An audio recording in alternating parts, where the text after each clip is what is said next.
Now watching the Climate Chat segment of the weekend show where we get to talk about how climate change is widening the gap of inequalities in Nigeria and beyond. My name is Zainab Adetala, and today I would like to take us a bit down memory lane.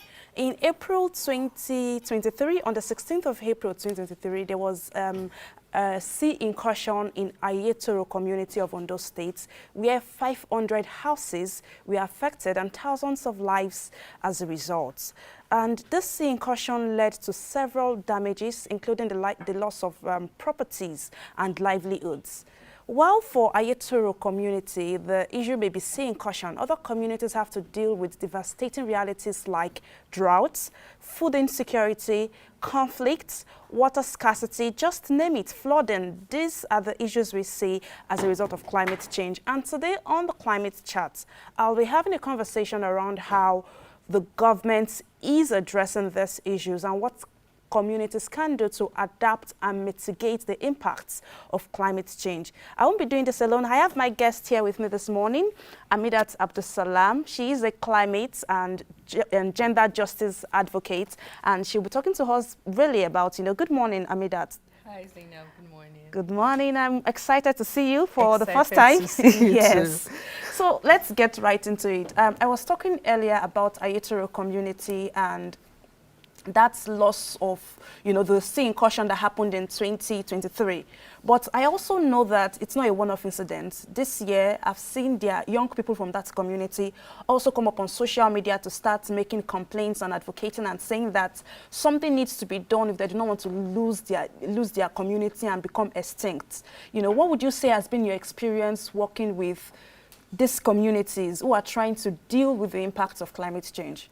Thank you very much. I like how you already touched on some things. You mentioned the insecurity, food insecurity that comes with it, even loss of life and other dangers that happen. The thing is, the Ayetoro community is just one case out of 1,000. Absolutely. In different areas in Nigeria, a lot of indigenous communities are facing different impacts due to climate change and climate injustices that have been happening to them. That is why myself and fellow climate justice advocates around Nigeria and around the world have taken it upon ourselves to amplify these issues. Because at the end of the day, more often than not, these issues don't go out unless you make them public. We have to keep informing the public about these issues and not be quiet about them. Everybody needs to know, and also call for policy influencing and policy changing, favorable policy changing now.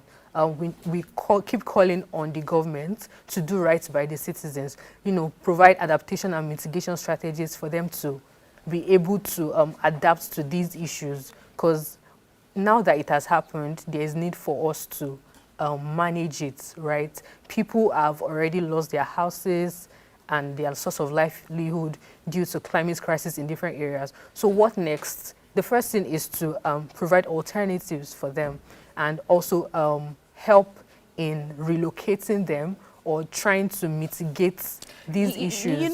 I hear you, and before we get deep into the adaptation and mitigation strategies, what I hear you say is that many of these communities do not feel heard and seen. Exactly. When these climate issues happen in their communities. And I know that one of the videos I watched, this young guy from Ayetoro kept saying, please help us so that our community does not go into extinction. We need your help. He kept saying that again and again. And it then brings me to the question of, are there even frameworks in place, in the Nigerian government or stakeholders in the space have put in place for communities to adapt, so that they can live better with the challenges and also for them to minimize the impact of climate change? Are there frameworks already in place that we can look at and say maybe this is what is being done to help these communities? Yes, there are frameworks, even though it has their gaps. As of 2011, we have the National Adaptation Plan, and more recently in 2021 there's the NDCs, that's the nationally determined contributions. Even though these frameworks have their gaps, we can still see that it is better than nothing. There's still the gap of implementation, the gap of data, which is very big problem in Nigeria. So far, like I said, they are not being seen or heard. So that means the accounts of what has happened are not even being put into full consideration. People have died now, but do we know the numbers? Interesting question. People have been displaced. Do we know the numbers? Do we know how bad it is? So these are still some of the gaps that are in these frameworks. But yeah, that is why we also come into, to advocate for a more inclusive, a more intentional and intersectional approach towards these framework and policies, because it's not a one-size-fits-all. You have to actually know the environment, know the community, and know what works for them best. So yeah, there are frameworks, but there are gaps. Okay, now let's come back to, some of this things being done, but this time around you talk about the intersectionality.